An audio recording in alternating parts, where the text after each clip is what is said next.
Hey everyone, welcome to Lantern Light Adventures. Tonight we are playing the Era of the Dragons, our D&D 5e actual play. I'm Archangelic. I am going to be the game master for tonight. So why don't we just introduce our players? Um Silver. Hi, everybody. I am Silver_Bulette here on Twitch and also over on YouTube. Tonight I will be playing Fensiris Roxalar, who is a gem dragonborn rogue with this neat new artwork right here. Penny. Hello, my name is Penny. I use she, they pronouns, and I will be playing Gift, who is a human warlock druid multiclass who uses she, her pronouns. Tara. Hello, I'm Tara. My pronouns are she, her, and I'm going to be playing a black chromatic dragonborn wizard by the name of Merlin Hendricks tonight. And Soliloquy. Hey everyone, I am Soliloquy Jaden. I use they, them pronouns. I will be playing a tiefling barbarian named Grief. Grief uses he, they pronouns and also uses a combat wheelchair. The combat wheelchair is designed by Sarah Thompson, who you can find on Twitter at the username Mustangs Art. I'm an ambulatory wheelchair user in real life. That's why I like to use it in game. I also have a ton of announcements for you all, so buckle in. All right, first of all, I want to say welcome back, friends. We are so sorry for the delay in streaming and lack of communication. We have had sort of hit after hit between technical difficulties, player illnesses, chronic illness flares, family emergencies, etc. But we're back, we're ready to play. So welcome to our new space here at Lantern Light Adventures. All of our TTRPG and related content will be here on this Twitch from now on, as well as uploaded to our Lantern Light Adventures YouTube channel. There is a link to our link tree in the chat right now, or that I need to put in there. And that will take you to all of our social media sites, social media pages. So let me copy and paste that in there for you. Oh, that pasted funky. Sorry, guys. Okay, thanks. All right, awesome. So I'll be handling most of the social media stuff and email accounts for Lantern Light Adventures and doing a little bit of graphics work like our new overlay. If you want to keep up to date on everything we're doing, feel free to also join our Discord, which is linked in the chat. If you want to play with us or GM for us, you can fill out our TTRPG actual play interest form, which is in our link tree. Once you fill out that form, I'll email you back with a TTRPG consent form, and then we can match you with games from there. Please understand we can't necessarily accept everyone, as we want to make sure our tables all share a good vibe with everyone and make sure everyone has a good time. And also it might take a little bit of time to get you worked into some games because we've got lots of fun projects down the pipeline coming along. So please be patient, and you're welcome to reach out to me with any questions or concerns that you have. And finally, you might have noticed that we've got brand new character art next to all of our faces. We are so excited to show it off. We commissioned our friend Satan, who you can find on Twitter at Alessa Vamp Art. They are immensely talented. So go check them out, give them a follow. I will link them in the chat. Yes. Yeah, they have done commissions for a lot of our other friends as well and love their work. Satan, if you see this, thank you so much. We could not be happier with how these turned out. I think that is everything. So I will pass the mic back to Mal so we can get our adventure started for the night. Awesome. Thank you so much for giving us all those announcements. So let's get back into our story. Our heroes are still chasing down Jax Fletcher, leader of the Acid Guard and high-ranking member of the Restoration. In an effort to find him in his home city of Zarkan, you have teamed up with Billy Bob Bones. Billy has found that the annual Merchants Gala is going to be happening in a few days at the Fletcher family's casino, the Glimmering Arrow. You all got a budget to prepare for the night and took to the shops in town, namely Adorned, the boutique to get clothing for the evening, and Trips Trinkets to get sundry items. Upon coming back to Billy's, you ran into a familiar group, the party of Gift's sister Vitha. After a bit of conversing, you discovered that you are both hired for the casino job. Now, this is for all of our viewers. We're doing things a little differently than your traditional D&D game tonight. We will be beginning tonight in media res to keep things moving along. There will be challenges that arise as the evening goes on. As players, you can choose to just take on those challenges head on, in which case we will do the classic dice rolling. However, you can also choose to have a flashback scene to explain how you prepared for this to happen.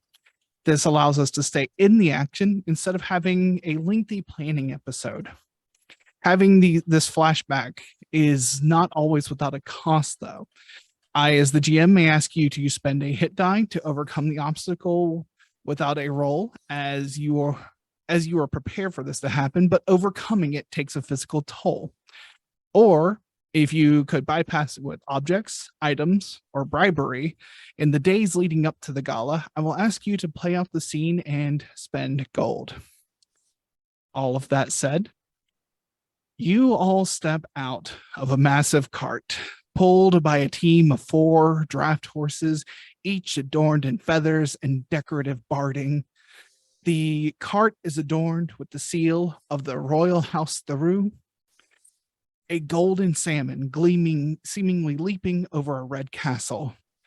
As you step down, you behold the crowd of people exiting carts in fine dress and making their way up to the wide brick paved path to what looks like a temple, brightly lit in arcane light. Tall columns of marble jut up toward the sky over 50 feet, carved to look ivy covered. And at the roof of this temple is a single arrow, seemingly made entirely of gold, that shines with its own permanent arcane light.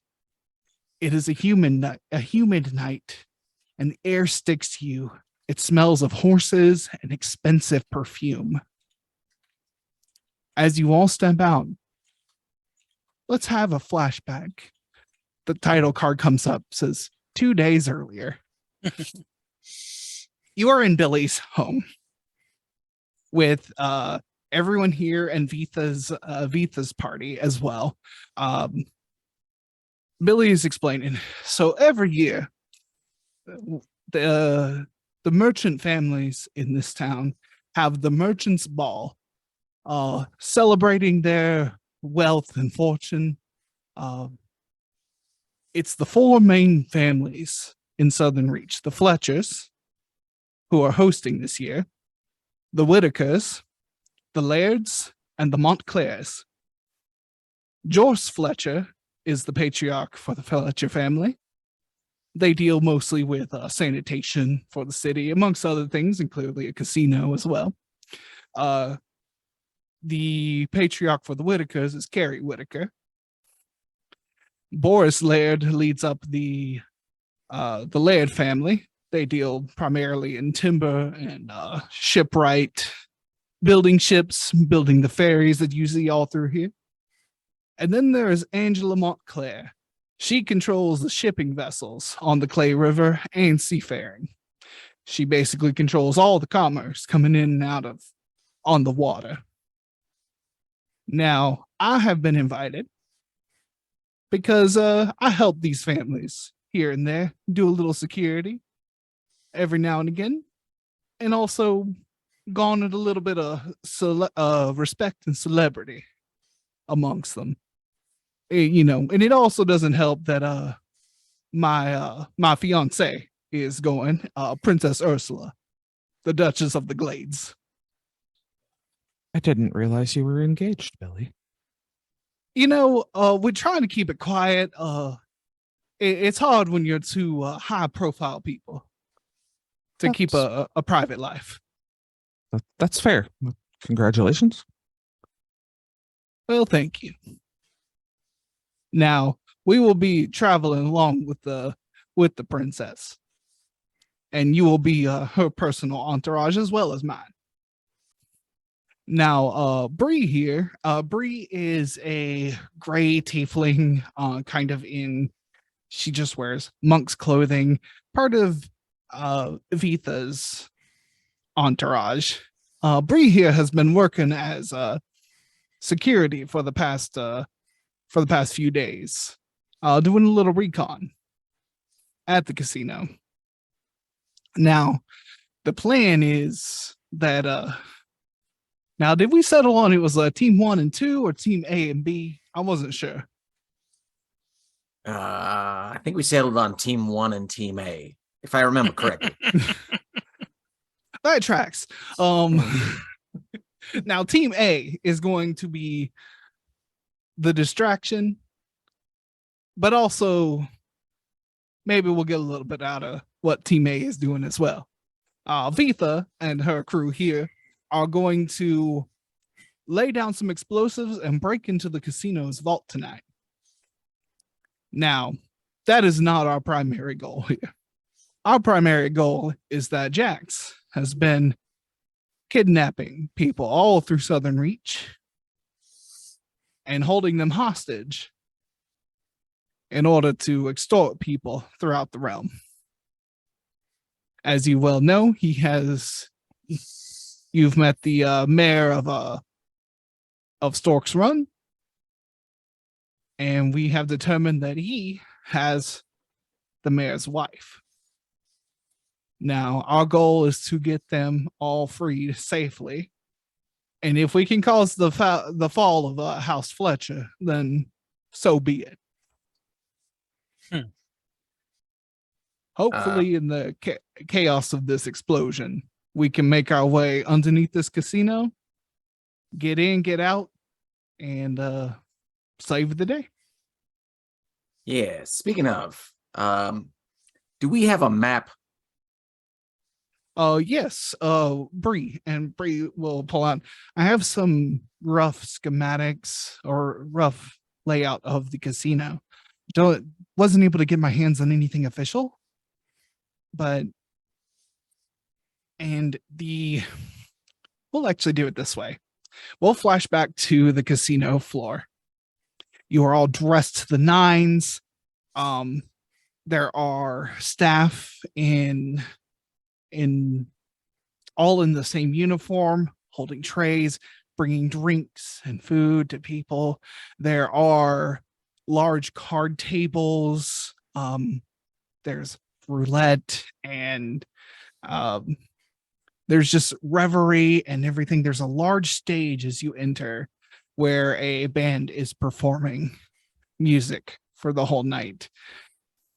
Now, what you see here is that in the rear, there is a large balcony where it seems like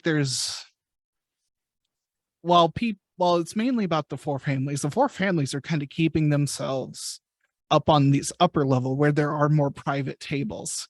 And then the still well-to-do people in this town, but a little bit more of the riffraff, are down here on the floor, milling about, hoping to make their way up into the balcony or be invited up there, or that somebody important will come down and rub shoulders with them. There seems to be this vibe of people are just milling about looking for someone important. Okay. While this is about revelry and having fun, it's a little bit of a networking opportunity for most of the people here. But what you see is that there are, as you enter to the right, there are entrances to servants areas, kitchens, sanitation, kind of just these off places where the servants of this place will be. There's also an area behind the stage that seems to be green rooms for the entertainment, things like that. And like I said, there is an upper balcony at the rear of this casino where there are private tables, private rooms, maybe some other things. Bree explained to you that up there is where the vault is. So the important people who are bringing money onto the floor are bringing it from these upper levels onto the floor. These are like dumb lifts.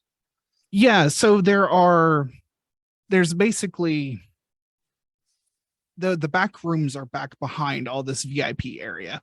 Mhm. So I would say kind of adjacent to like this green room area would be like cashiers and things like that. Okay. So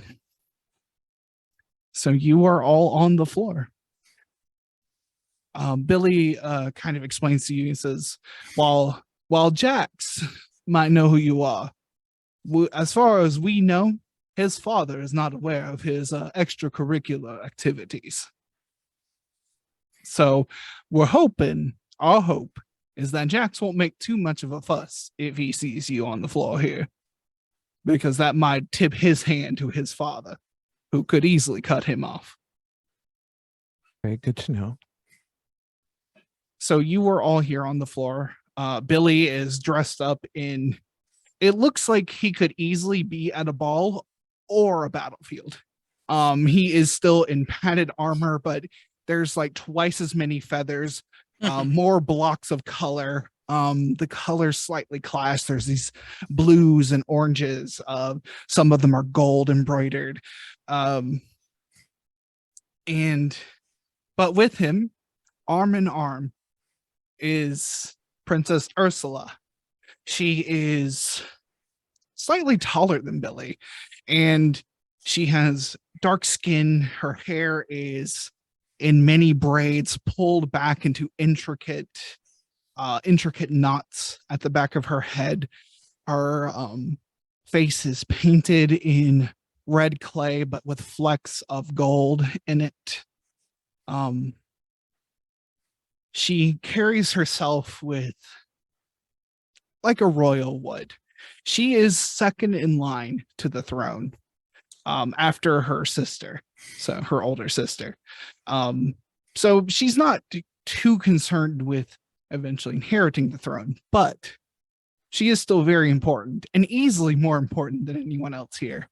But also seems to be like a little bit of a fish out of water. There's not a lot of royalty here.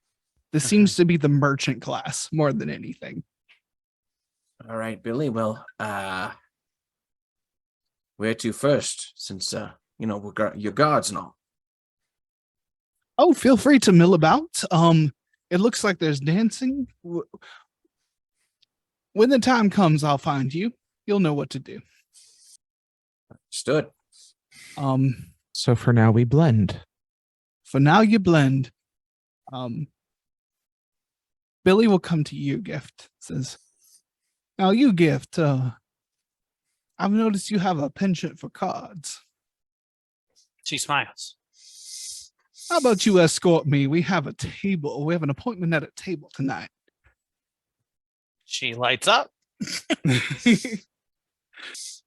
So Billy and Gift, you will go up to the upper level. There are bouncers, like kind of just keeping people there. There's no cords or anything, but there's definitely a person watching, just seeing it, like kind of nods Billy through.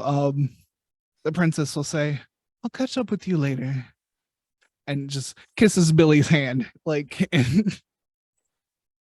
and goes about to mingle and get a drink and everything. What are the rest of you doing?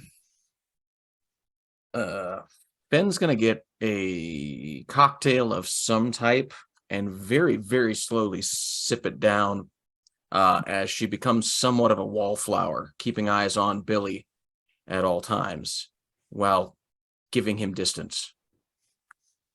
There are some basic cocktails here, but what the specialty is here is frozen daiquiris, which would be quite a delicacy for the time, Mm-hmm. Wow. It's quite amazing that this drink is as chilled as it is.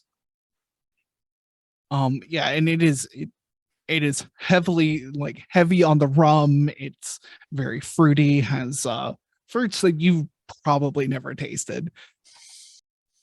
Huh. And Is that I've heard of it before, but is that papaya? That's amazing. It is papaya. I I've only travel heard so tell of the far. flavor. You know, the Fletchers are really big about their fruits. Travel really far for that one. I have more fruits, and this particular bartender, um, like dressed up a Goliath. So easily like I'm well, actually probably not a head over you. You're pretty tall. So about your height. So um but like slightly chubby, this Goliath man, and he's like, oh, you know, I get to introduce new fruits to the Fletchers. They're really nice about it. I get to serve new drinks to everyone. Now, I got this up north, this idea of make the daiquiris, and he shows you like this whole machine and everything. And Oh wow, that's some technology right there. I mean, if you did they make it up north? Did you create this? How does this work? well, a kit here, and there he points behind like a small curtain under a thing. There's like a child under there, like like cranking a machine to keep this whole thing stirred. Now, kid here is gonna it keeps it moving because you got to keep it moving. You don't want too many crystals to form, or you don't want like large crystals. So you got to keep the ice small. Yeah. That makes sense. All right. Well, thank you for the drink. And oh, hey, one other thing. It may sound very interesting and unique. Don't serve the Fletchers durian. No matter what you do, don't do that. They're gonna get mad at you. I'm just throwing it out right now. No, I know. Most people around here don't like durian. They're weird about cheese, but they don't like durian, and I don't understand. Gotcha. All right. Well, thank you for the drink. Anytime. I will find my way. I will also get a drink, and I'm just gonna kind of slowly meander around, kind of just trying to get a general scope of everything that I can gather from just sort of casually wandering around and pretending to be vaguely interested in various activities. Okay. Give me I'll say you can give me an insight, perception, or investigation, whichever you want. They will all give you somewhat different information. Let's go 14 investigation. 14 investigation. Oops. I'm sorry. So on a 14 investigation, what are you kind of looking for as you investigate here? You said you're kind of looking for just whatever you want, but like, is there something you want to really drill down on? I mean, just anything that could be helpful for what we're trying to get done tonight. Any signs of like secret doors, anything weird or unusual? Well, on a 14, you're probably not going to perceive any secret doors. It's harder, but you do see that there are more servants' doors than you initially thought. There seems to be just some of them look like normal door panels, but they're not. They have doorknobs on them, so they're not like unobvious. They're not like hidden, but they're meant to look like at a glance that they're not there. And sometimes someone will come through with like a broom or something from one of these rooms, but they clearly are all connected. And that's something Bree would have mentioned to you as well. That basically what you see on the casino floor is just one large chamber, and there's multiple different networks down. But the ultimate goal is to get down into the basement area where he is keeping his hostages. But you don't glean anything too specific, but there are definitely, as doors open, you see that there are a lot more workers here than are allowed on the floor itself. Okay. That there's a lot of people in the skunk works kind of like making this happen as well. Is there anywhere that I notice people take like breaks, or is everything pretty well hidden? Yeah, you would notice that there's an area where people are coming in. Like you smell like cigarette smoke as they come in and out. So you figure that that's where they're going to take quick breaks and things like that. Okay, I just want to mental note of that location. And then also I want to mental note what a few of the servants, both ones who are allowed on the floor, and if I can catch glimpses of anyone not allowed out here, just to kind of store in my head if I need to disguise myself at some point. Okay. Yeah, you can easily do that. All right, then I'll just continue wandering around and, making small, polite small talk with people. Mhm. Merlin, is there anything you'd like to be doing? Oh, yes, I would like to follow Princess Ursula and do some eavesdropping. Princess Ursula goes around and she starts making the rounds of this place, and she's wearing this like orange silk gown. It is There's a heavy, thick bodice around it, gilded as well. She carries her wealth on her, which is not completely out of place here, but definitely puts her on a different level than most of these people who are wearing. It seems like the merchant class wears more muted colors, and the men are more wearing like smoking suits and things like that. Whereas Princess Ursula comes from a royal place where these expensive silks that are imported are very important to her. She's carrying herself in this way. And she goes around and give me a perception check as you try and eavesdrop, or you can give me a stealth check if you don't want her to know you're there. I'll do. I got a 3 for perception. Okay. Wait, no, stealth. Oh, 5, stealth. 5. Yes. Okay. Give me a quick insight check. 6. 6. Okay. As far as you're aware, you have not been spotted by Princess Ursula. You're just, kind of tailing her. And so she's going around and people are coming up to ask her various things. Someone comes and asks, just starts making small talk, but eventually the subject gets onto taxes and things like that. And she seems utterly uninterested in speaking to these people, but she still politely talks talks politics with the people here. But she spends about probably 45 minutes down here on the floor just to make her appearance amongst the people.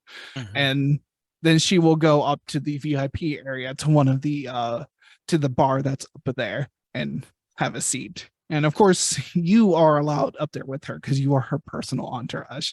So,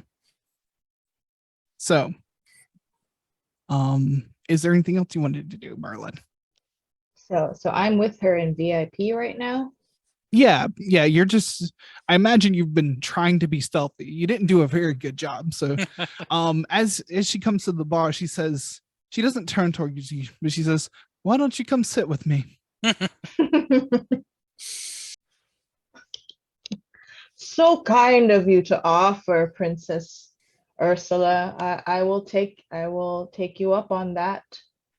You can just call me Your Highness. Oh, sorry, Your Highness. Now, why were you trying to eavesdrop on me? How do you know I was trying to eavesdrop on you? You are incredibly obvious. Also, you stick out like a sore thumb.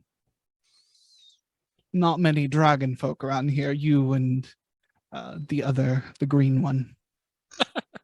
You just seem like a very intriguing person, and it would be such an honor to hear what sort of words come out of your mouth.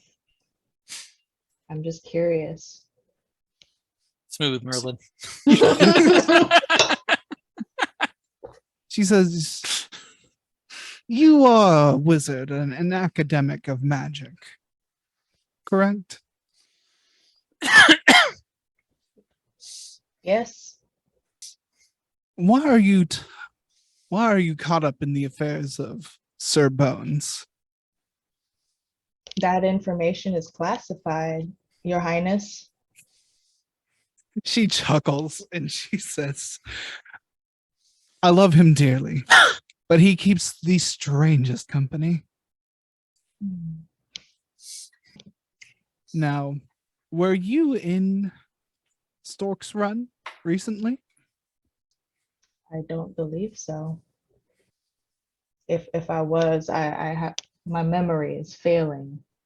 You were there. You were there for just a moment. You went looking for these folks here, and you got there after everything went down. So you didn't actually see anything go down. Mm. She says, "Now, I don't rule over the entirety of Southern Reach, but I am the Duchess of the Glades. Those are my subjects. I'm very interested in their safety. Now, my fiance has been as quiet as the dead about everything there. Has told me again, nothing to worry about, nothing that he can't handle. But I get the feeling that that's not true. Is there something that I must worry about?" I think that's up to you, you know? We all choose our levels of fear in certain ways. She asked the bartender for a drink. It's just a straight shot of whiskey. It's just a glass of whiskey straight up. And she asked for one for you as well. And she says, "Well, it's going to be a long night. Might as well drink up some courage." Is that foreshadowing, Your Highness? These events can be tiresome. And we'll cut away from there. Gift. Mhm. Billy takes you to a table, and this is kind of a semi-private area. It's off to the side of this kind of VIP area where you can still hear the music coming up from the floor below, but it's a little quieter here. There's velvet curtains along the walls, keeping things a little quieter, a little darker here. The lights are not as bright as they are on the main gambling floor. But there is a table in vibrant green felt, a card table. There is a human man. I'll think of the word in a second. A dealer at the table, dealing cards to 4 men, who you've been vaguely, well, 3 men and a woman are here, all human, all in their somewhere between their 50s and 60s. The woman being the oldest among them. And one of them comes up, one of them who you can see the family resemblance to one Jax Fletcher, and who stands up and says, "Now, Sir Bones, I'm so glad you could join us." And Billy says, "Well, I'm happy to be here." And he will pull up a seat, and the dealer will he will pass some gold to the dealer, who will give him some chips and sit down at the table. And there isn't much talking at first. Mhm. There's a lot more strategy going on here. And the man who recognize, he has kind of like he's clean shaven.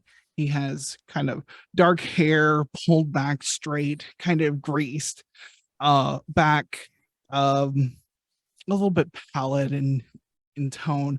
There's an older woman. She's wearing a simple, almost like Georgian-esque kind of dress, like Mhm. no fit to it, just straight jewelry in this white cream color.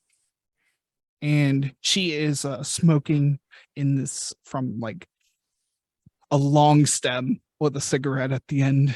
And she kind of pipes up and she says, "You've been keeping yourself out of trouble, I imagine, Mr. Bones." And he says, "Now, please, just call me Billy."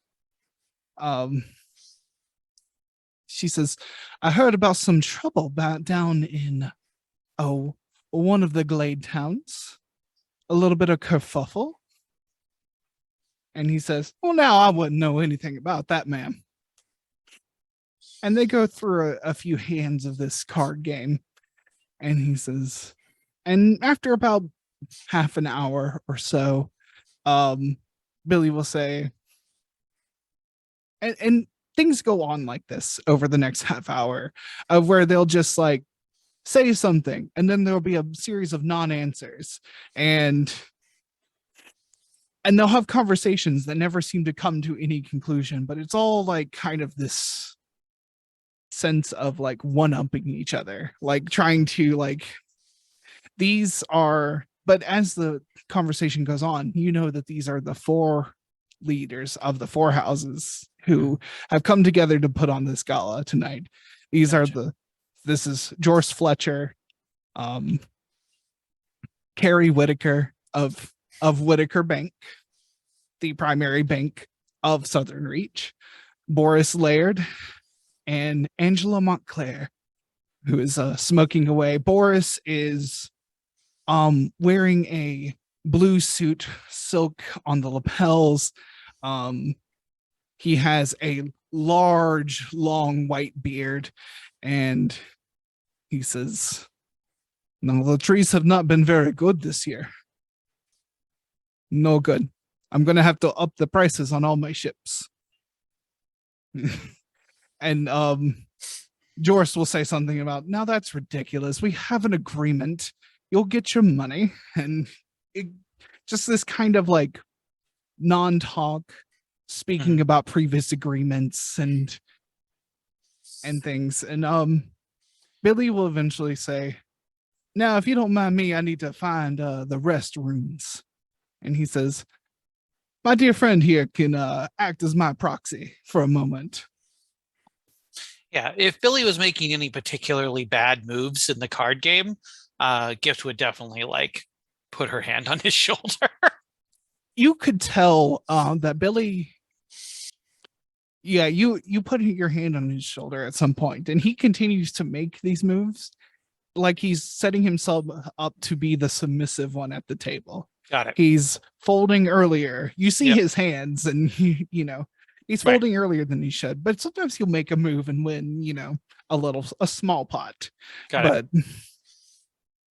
But he knows his place here at this table, even though he is himself nobility. Mhm. So he lets you sit at the table, and you are dealt some cards. We're going to play a little game. Sure. So I'm going to have you roll a D8 for me. Now you'll keep that secret. Okay. So Okay, I've got it. the initial bet is 50 gold pieces. So that bet will have to be placed at the start of the hand. Mhm. Now what's going to happen is a D6 and a D4 are going to be rolled, and those are community. So those will be dealt to you. So you'll roll a D6, but those will be on top of the table. Everyone will see those. Okay. So it's up to you to fold, bet, or whatever. So, but the D8 is secret. Okay. So you are dealt a D6. Go ahead and roll a D6 for me. Yep, I've got a D6 and a D4 rolled. Okay. What did you get for the D6? A 6. 6. So let's roll for everyone else. Where? Oh, maybe I should have brought out my dice before I played, but you know. Would I really have ADHD if I was prepared all the time? Jorce instantly just gets a 1. Mm-hmm. Boris has a 6. Carrie gets a 5. And Angela gets a 4. Yeah. So Angela will fold. Okay.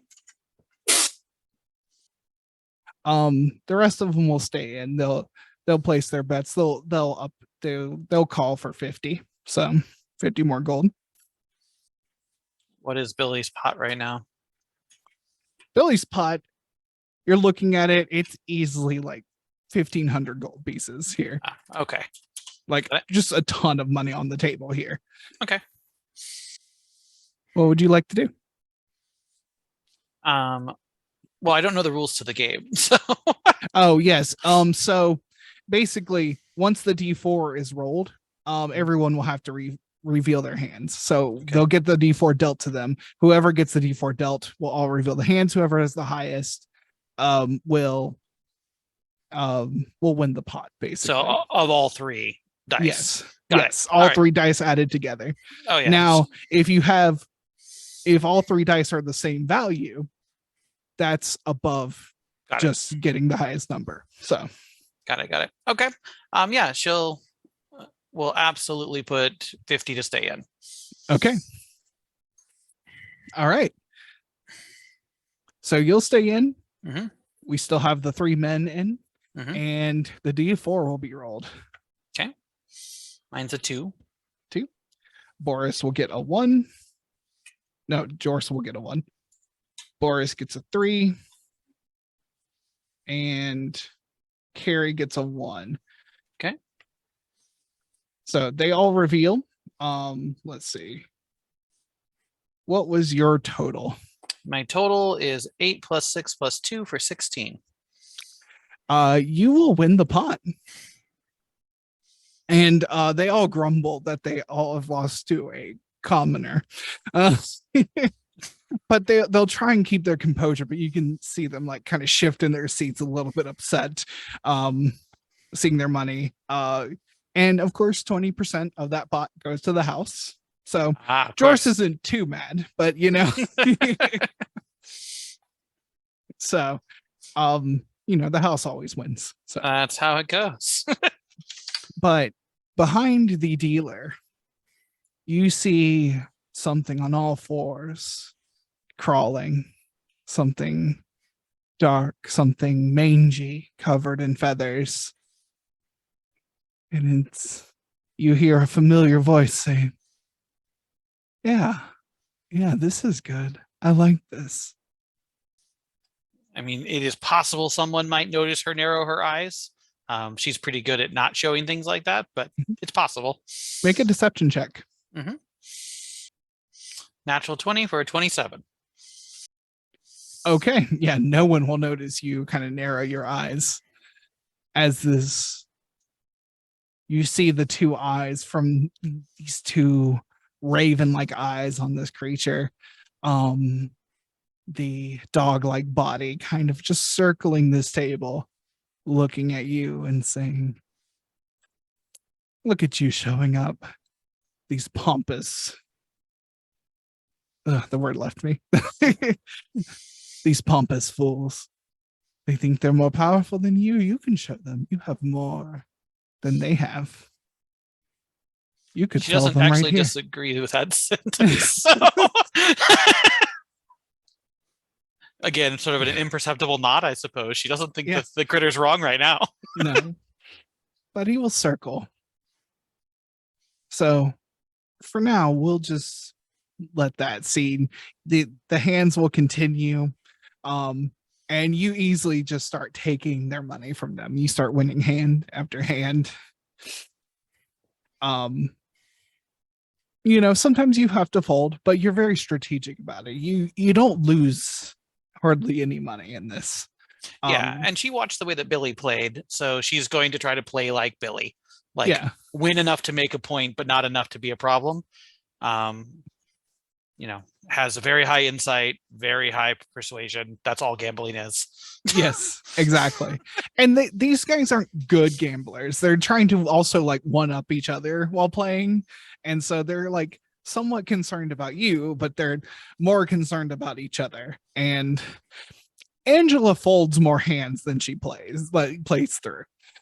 She seems to just be there to smoke and drink some, and there's like a steady just like level of drinks coming to her side, and she's just dropping chips uh on the trays of these waiters coming by.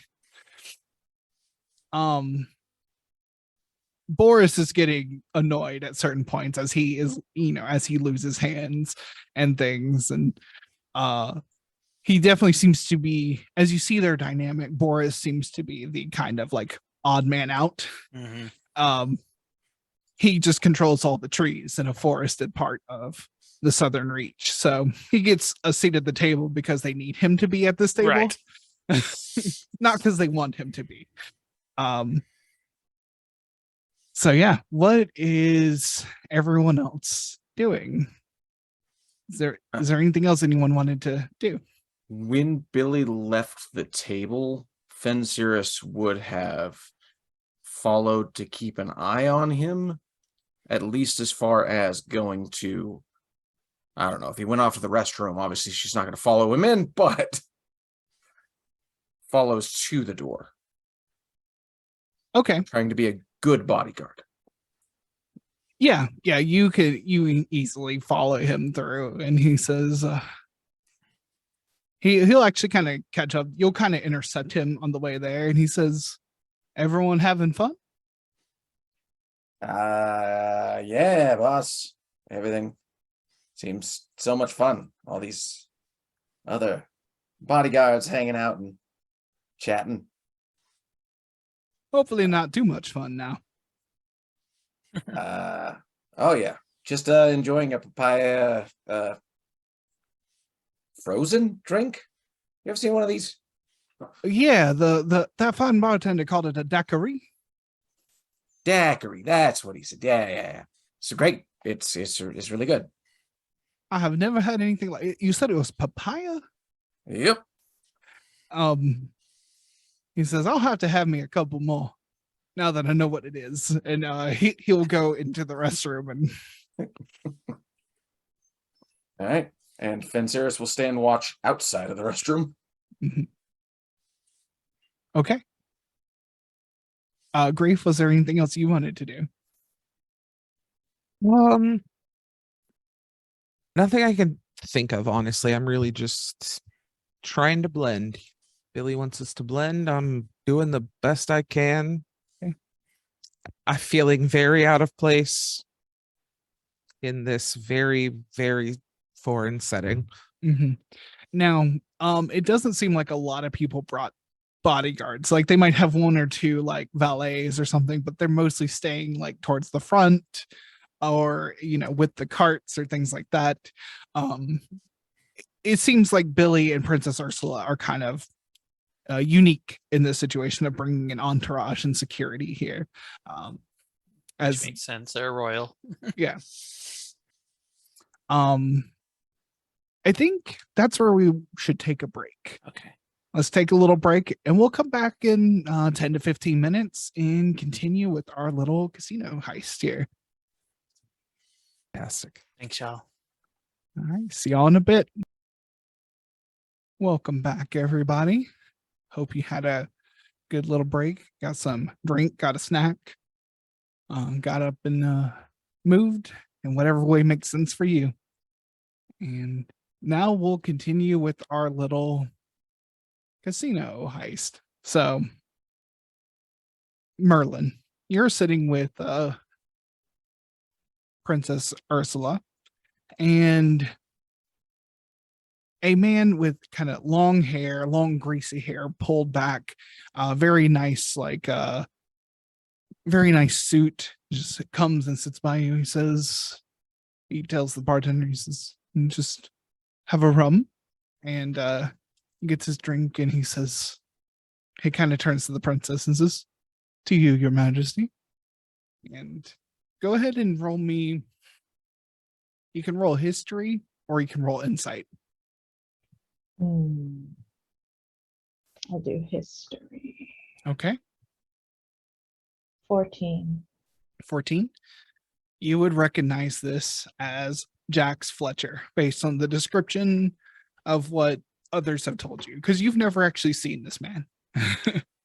This is the son of Jorce Fletcher, who is at the table with Gift. This is your primary target here.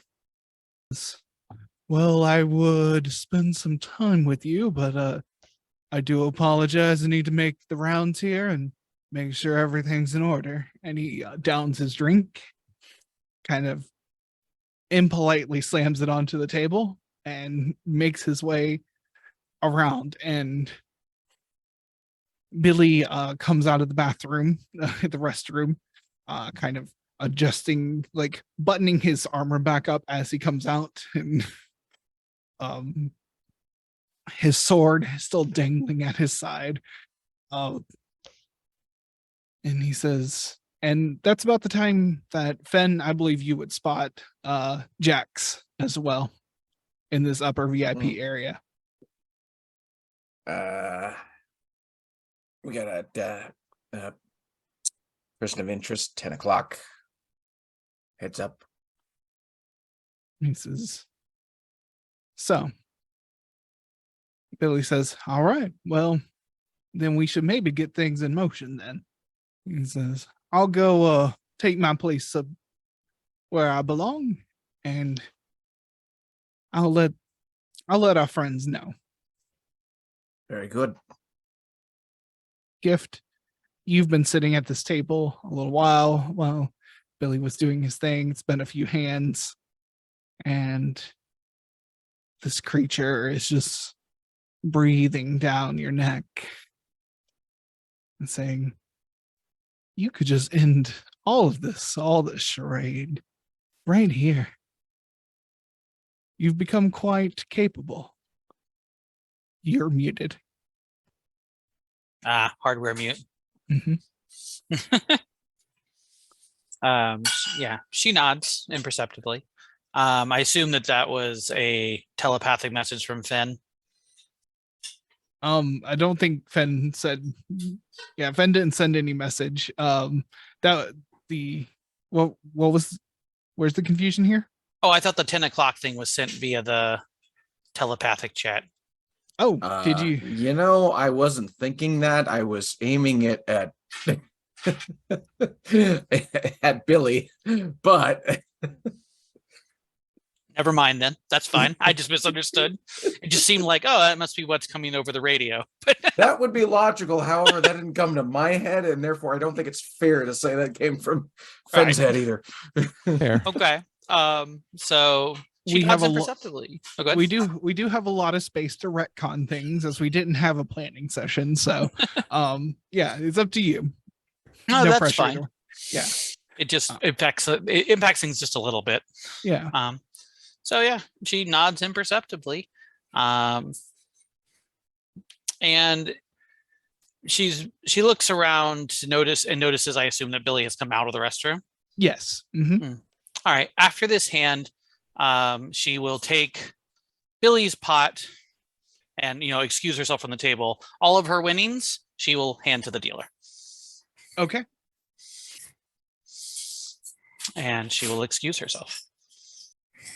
Yeah, as you get up from the table, the creature kind of takes like a full gallop across this VIP floor up to Jax Fletcher and says, now this one's very interesting.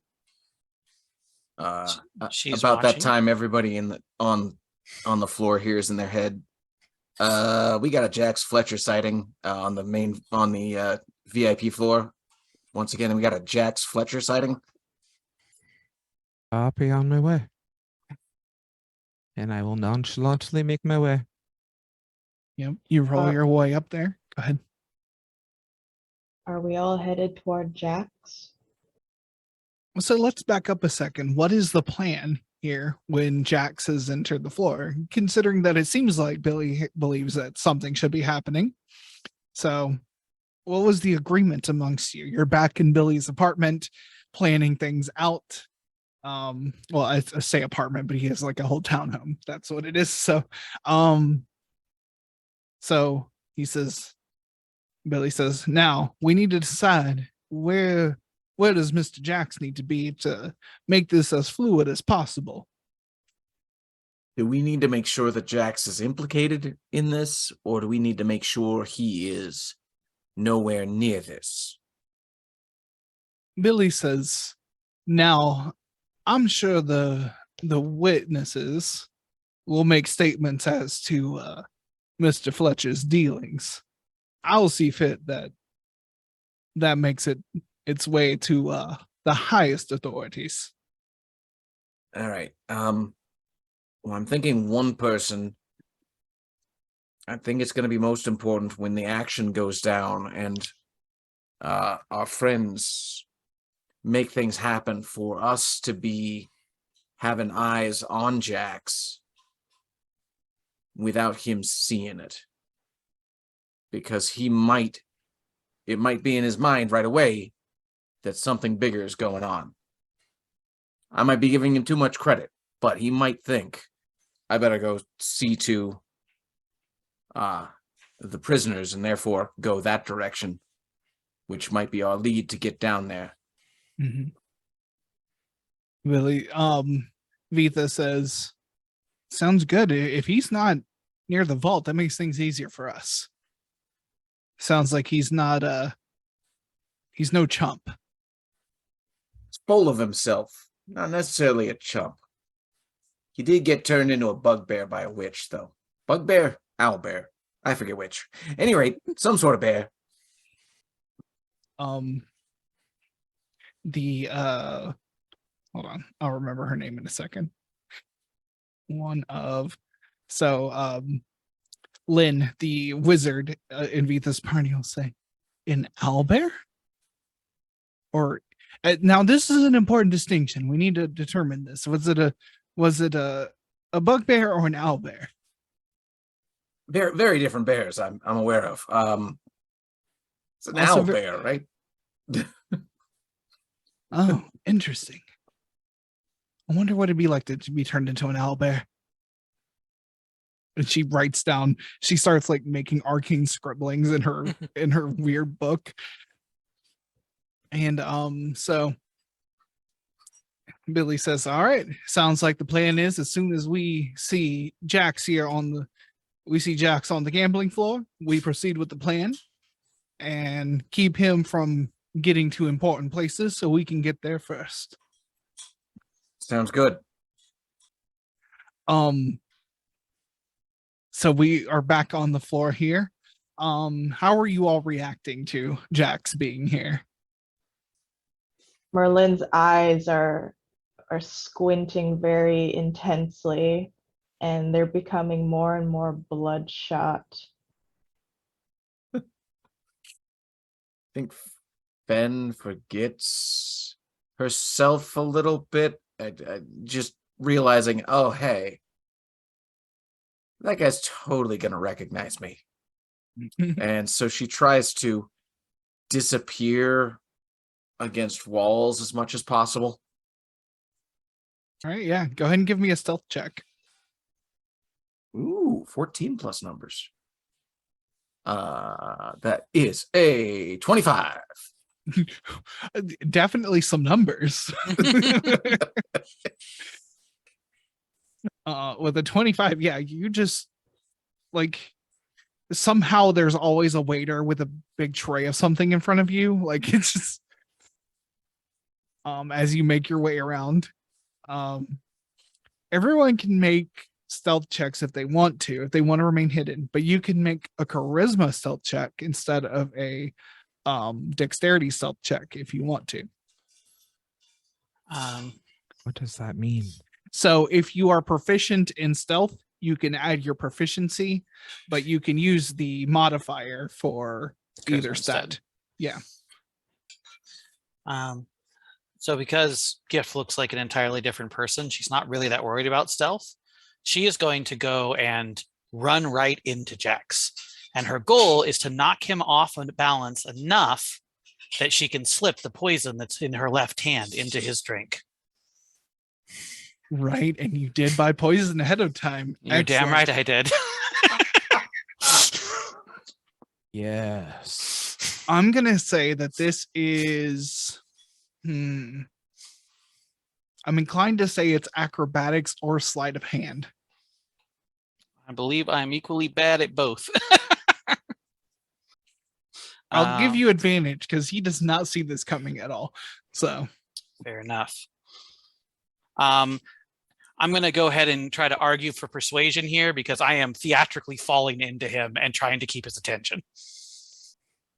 I'll allow it. Excellent. With advantage. Come on, dice, do something useful. That is a 26. Okay. What? So play that out. How does that look when you? Oh, bump into him? absolutely.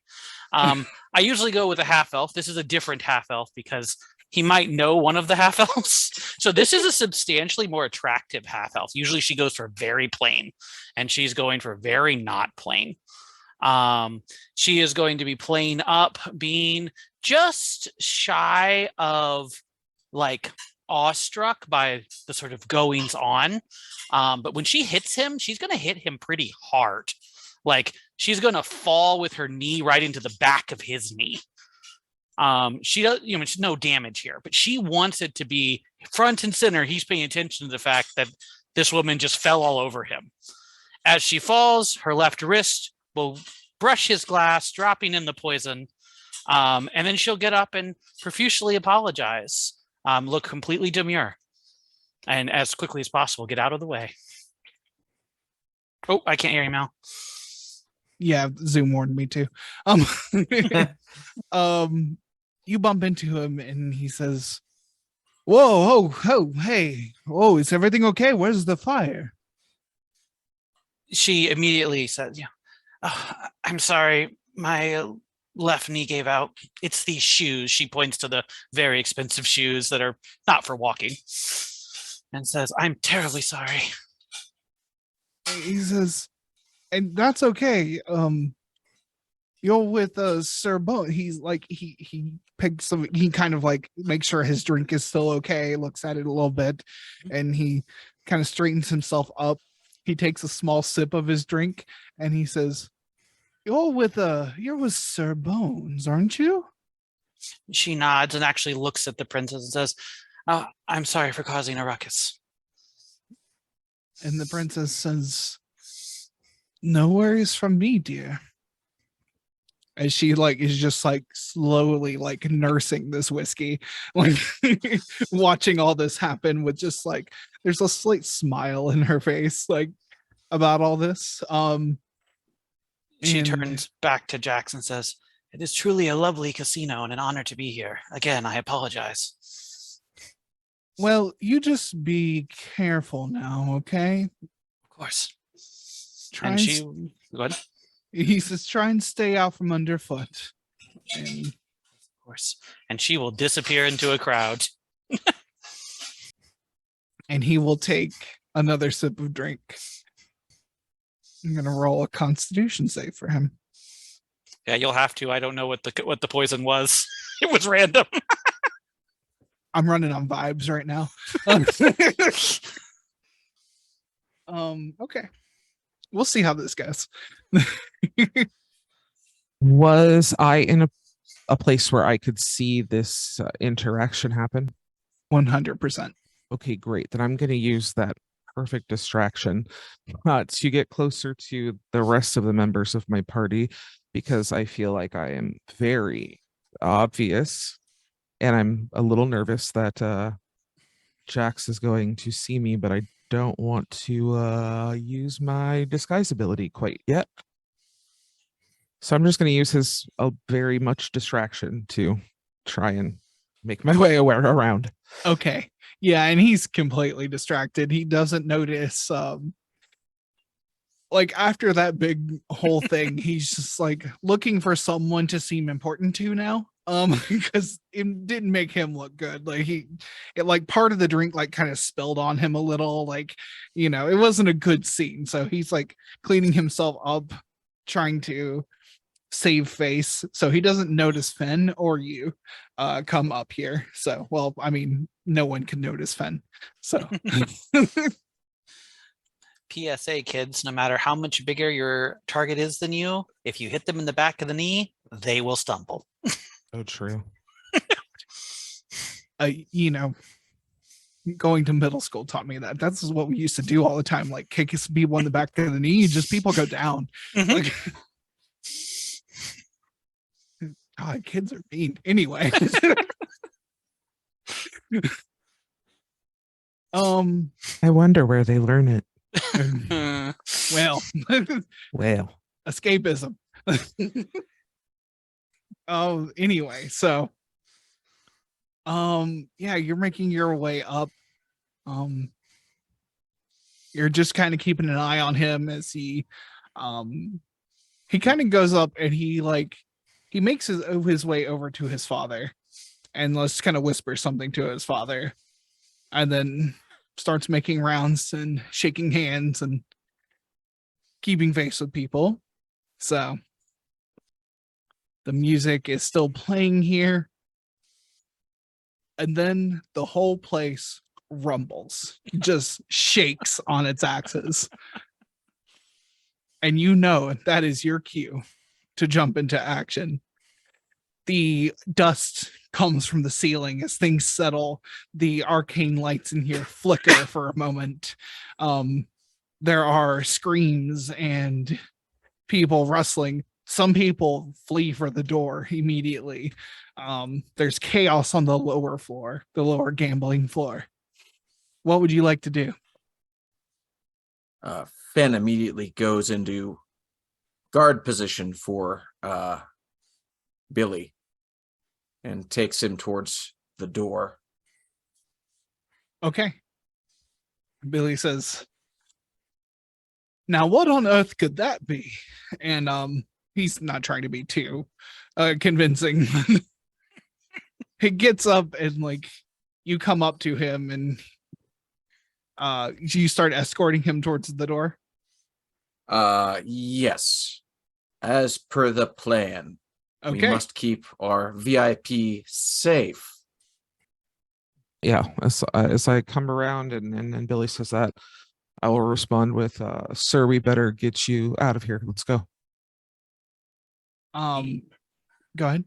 Sorry, the tall, elegant half elf goes behind a screen or a tall chair, and a person in the uniform of the people who work here walks out and heads right for the kitchen. Because there will be a way down to the cellar from the kitchen. Okay. Good point. And this is all per the plan. So you all make it look like you're exiting with now the princess says Merlin, you would instinctually know as the princess casts mage armor on herself, doing the hand symbols and quietly casting a spell on herself. And she says, she kind of gets up off the chair, dusts herself off a little bit, grabs your arm, Merlin, and says, now won't you walk me out? It's an honor, Your Highness. So we start walking out. And as she gets you closer to her, she says, now I assume my fiance will need you once we're on the floor. I should be fine from there. And she will hand you a small stone. And she says, this should give you a little bit of protection. And it is a stone that will allow you to cast mage armor on yourself once per day. Nice. Oh, you are so generous. Thank you. Just make sure he stays alive. Not that I wouldn't raise him up to marry him anyway. Ooh, powerful cleric.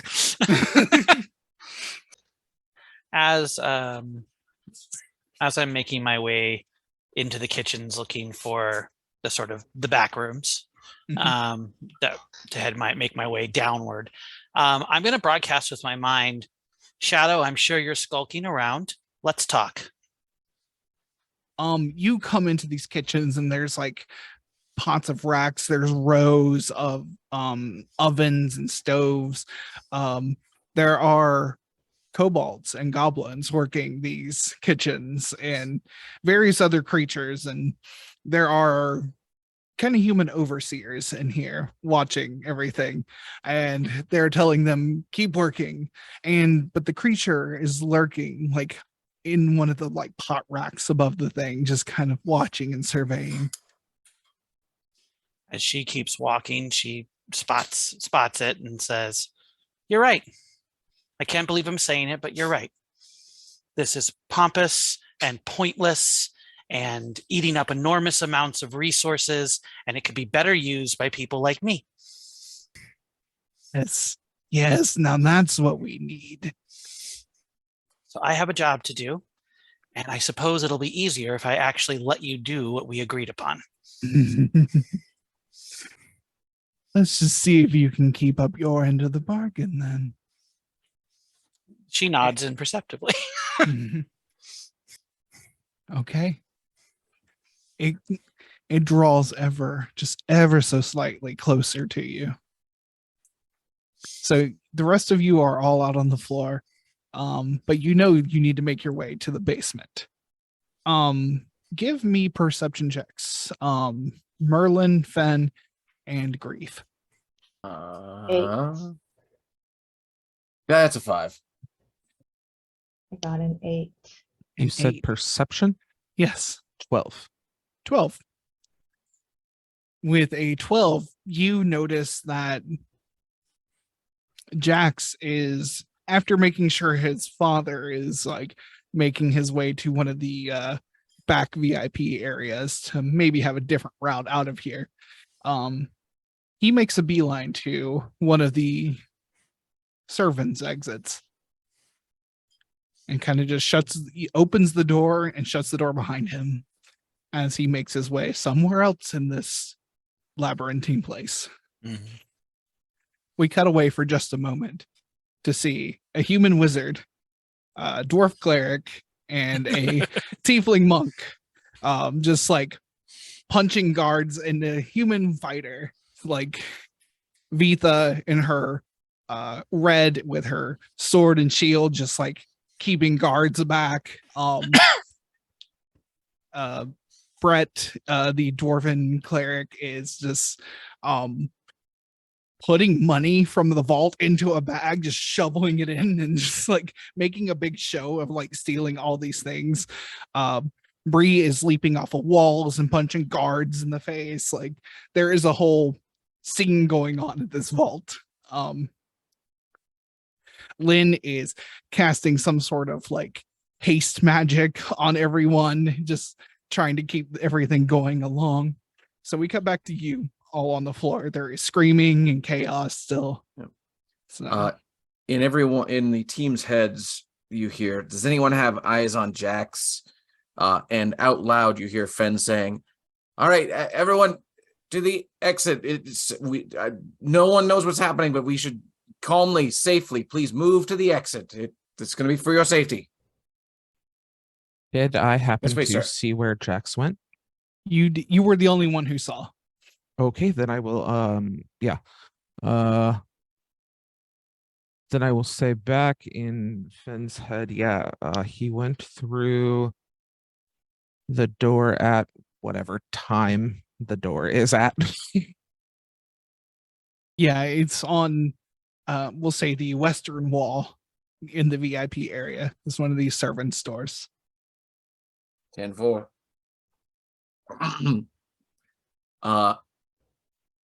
She makes a show of going. Okay, on this building, are there any other entrances that we see aside from this main entrance?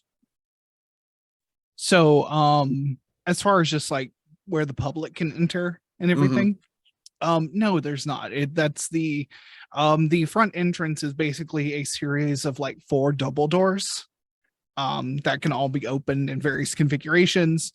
They are all open tonight. Gotcha. So, it seems like the servants might come from a different area, but it's going to be on the other side of the labyrinthine servants areas. Okay. What is the general mood of the public here? Not guards, but like the general populace. The general, give me an insight check. Well, insight. Oh, wow. Insight's low. 13. 13. There various consensus. Some people are scared for their lives. An explosion just happened, and they are just running as fast as they can. There's a few people who are like trying to get a last drink before evacuating, but are like being told by the bouncers, no, we need to get out of here. The bartenders are like scared to leave a little bit. They're not sure what to do. They're not being told by the people here what's going on. So they're like, if people are asking for drinks, they're trying to make them, but you can tell they're like scared and not working as well as they want to. The waiters have all scattered. A couple of them have been like knocked down in the fray here. But mostly people are scared. Some people are a little bit like they don't want to stop the party. Gotcha. Then I'd like to shoot back to a planning session previously, Okay. if we could. Mhm. All right. So when everything is in full swing, we need a secondary distraction that keeps us on guard and in the building. Billy, do you have someone amongst your crew who could set something off that would distress people from exiting the building? Are you talking about like a secondary explosive? Yeah, something that like maybe our the footman maybe set something off outside. Delayed reaction, so they're nowhere near it when it goes off. But something that will make us be able to say, we need to find safety inside. This way, sir. Well, I do know of an excellent driver who can possibly help us. Do you all know Rami? Rami, yeah. Yeah, last we saw, he was hanging out outside while we went following into a cave. It was a whole thing. Anyway, yeah, we know Rami. Now, I know for a fact Rami can do some, I've seen him close doors with his brain. I bet he could shut all those doors at once. That would work. Okay, I like it. Good. So something happens, we keep you inside the building, we escort you who knows where, and in the panic, everyone's going every which way, so they don't notice us slip downstairs. Now that sounds like an excellent plan to me. So we'll cut back, and as everyone is, so the explosion happens, everyone is running for the doors. There's screams and chatter, and dust is falling from the ceiling, and outside there is just a regular guy, just a dude who's driving a cart. He hears the explosion go off. He stands himself up. Tall, slender man, kind of brown hair. And he takes a few steps forward, pulls both of his hands wide apart, collapse them together. All the doors shut and all the torches go out in the front of the casino. as he casts thaumaturgy to shut all of them. People butt up against these doors. Got a real triangle, shirtwaist factory thing going on here. As people just like are pushing themselves against these doors, unable to leave the place, creating even more chaos as the bouncers are trying to like now pull themselves up through the front of the crowd in order to get these doors open. Less eyes on all of you. Oh, there seems to be some sort of danger outside. No one panic. No one panic. This way, sir. We gotta go. I'm sorry. I'm panicking. Reverse psychology. Everyone panic. And then at least Fen is trying to slip her way towards the door that Grief pointed out. Okay. Now, Yeah. are we wanting to follow Jax, or are we wanting to try and get to a basement? Now, Bree will have explained that there's multiple ways to get to this basement. You can go through the kitchens. Basically, all roads from this place lead to an area where you can get to this basement. Because it's all like there's like 2 layers underneath the casino. The first layer is where basic servant stuff is. In some servants' quarters as well. As the casino is often open. But below that is a basement. So you can probably find multiple paths to the same place. Okay, cool. Then I will lead us in the direction of that door. Okay. And then I will, as we go that way, I will just send a message in Gift's direction saying, party is heading for servant quarters. Party is heading for servants' quarters. Just a heads up. If I'm in range, sounds good. I think the range on that is that the one that the range is 1 mile? It's something silly. Hang on. Yeah. I'm like, it's pretty robust. It's one of my favorite features. It's the psychic radio. It's good. Yeah, it's so good. Talk to me here. Come on. Because I had it in the first campaign I played, any campaign where nobody has it is so hard. 1 mile. 1 mile. Oh, perfect. Perfect. I love it. It's just yeah, it's psychic radio. It's the best thing ever. Cool. So you all make your way through. So as you Merlin, who do you follow into the servants areas? Do you go through the kitchen like Gifted, or do you follow the other 2 that because you were getting the radio, the signal that like where this door was that Jax went through? Do you want to follow through there? Yes. Okay. So you all follow through there. We'll come back to that. Gift. This wasn't one of the pre-planned routes, but it was an easy route for you.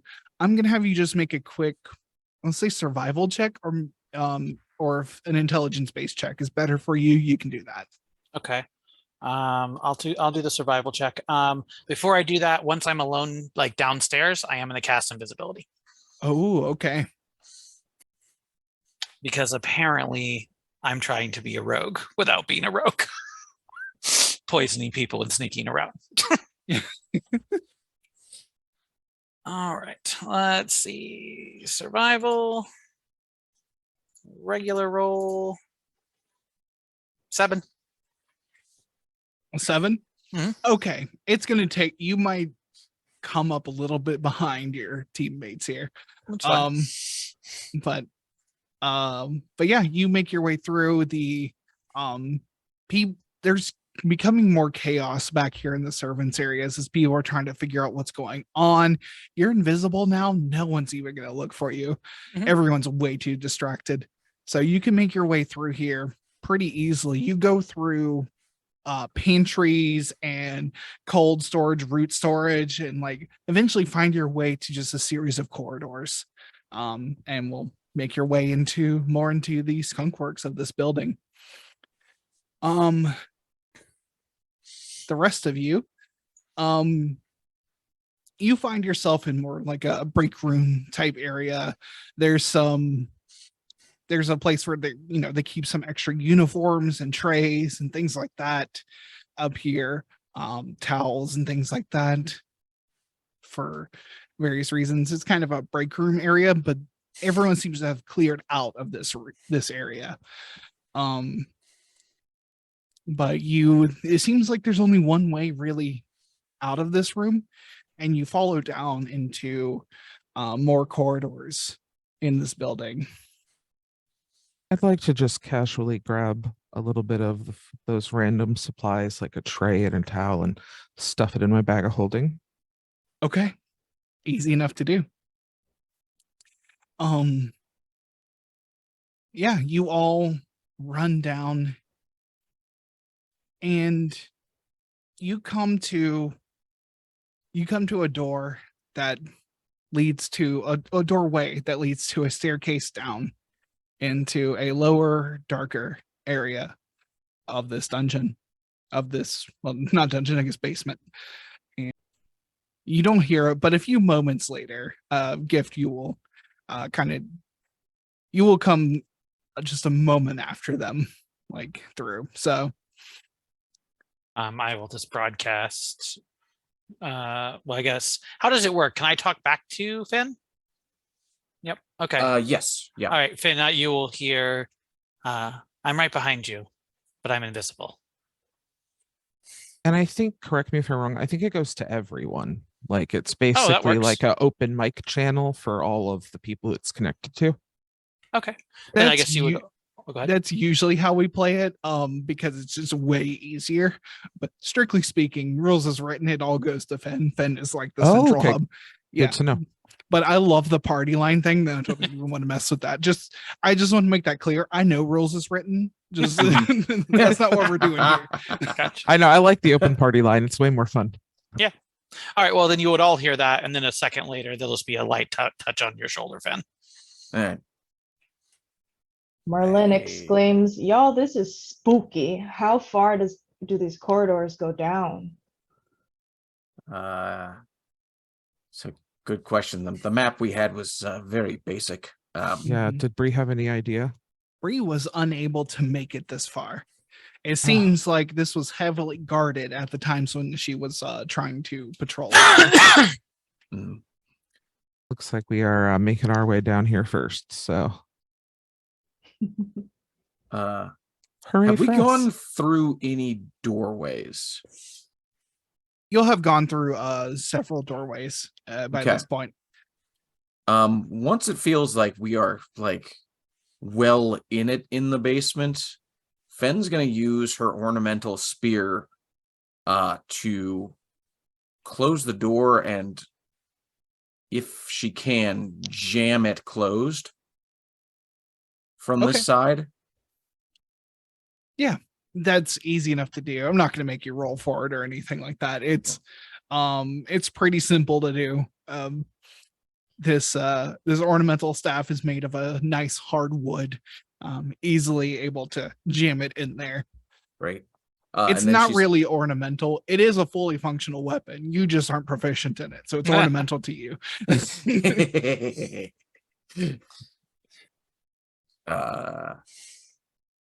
Yep. And then she's going to pull out her rapier just because she can't see right now otherwise. Unless, like, are there sconces? Yes, everything down here. So up in the casino, everything is like made with arcane light, permanent light spells. Everything down here in the servants area is torches. Okay. In that case, rapier stays away so I don't create extra glow. Yep. Okay. You are all at this doorway, this portal down into stairway down into a dark basement. It goes beyond your dark vision, unless one of you has like 120 feet dark vision for some reason. Oh, No, I don't think so. don't have dark vision at all. Only one of you does. So yeah, it goes, what would you like to do? You are now in uncharted territory. Now I pull out the rapier. Haha, a little bit late. Gonna ping with detect magic every 60 seconds. Okay. I'm using it as a radar because I can use it at will. So That's awesome. I figure I'll find a signature and I'll go towards it. Okay. Yeah. So yeah, you initially don't detect anything, but if you are going down, you will eventually start feeling magic as you see the face of Jax Fletcher there waiting for you as this opens up into a chamber down below. And he says, "Now, I thought I saw someone familiar up there. Didn't know quite what was going on, though. But now I see." And he has a black crown that is just oozing what looks to be acid on his hands. He's holding it in his hands. And he says, "Well, let's get this out of the way." And he puts it on his head, and the ooze drips down his face as his skin begins to turn to scales. His mouth comes longer, and he shifts into a draconic form, a black draconic form. At times it's half man, half dragon, but eventually forms as wings sprout from him, and he becomes a full-size dragon, and he roars. And that's where we're going to end tonight's session. Awesome. This was a lot of fun. Yeah. So I sincerely enjoy playing this game with y'all. I'm glad we're back at it. We'll see what happens next time. So I guess we'll go ahead and do our sign-offs. So Silver. Hey everybody, I am Silver_Bulette here on Twitch as well as on YouTube. If you go over to YouTube, you're going to see all of the back catalog of Capes and Caverns, which is a superhero Dungeons and Dragons game that I created and then am running a playtest through with my friends. We air it every other week, kind of, here on Twitch. So Mondays at 8:30 p.m. Pacific, but you can find everything we did for season 1 over on YouTube and most of season 2. Awesome. Penny. Hello. You can find me on YouTube at Outmouse Labs. I do Ruby programming tutorials, JavaScript programming tutorials, game design, and RPG Maker and Dragon Ruby Engine walkthroughs. So if you're interested in coding games, it's very beginner friendly. Awesome. Tara. Hi, I'm Tara. I'm a mod for a Twitch account called Cooking DJ, which is a unique audio-visual experience. Yeah. Awesome. Soliloquy. Hey friends, you can find me on most platforms under the username Fat Sapphic Bro. I make a variety of content. I mostly hang out on TikTok, so you're welcome to come join me. Awesome. And I'm Archangelic. You can find me here Sunday nights at 7:30, most Sunday nights at 7:30, running this game, The Era of the Dragons, for these wonderful people here. You can also find many links for me on my website, archangelic.space. If you've missed any of our games, you can check them out on YouTube. The link is in the chat, and it's also in the description of the channel. We also have a podcast version of this game that I'm still way behind on editing because I'm also working on a new project that's I'm going to have more information about soon. I'll let y'all know as soon as that's ready to go. I think, lastly, Thank you, Dot User, our producer, for helping us stream this show. We could not do this without you. We appreciate you so much. Thank you all again for tuning in. We love you, and we hope to see you next week. Bye, y'all.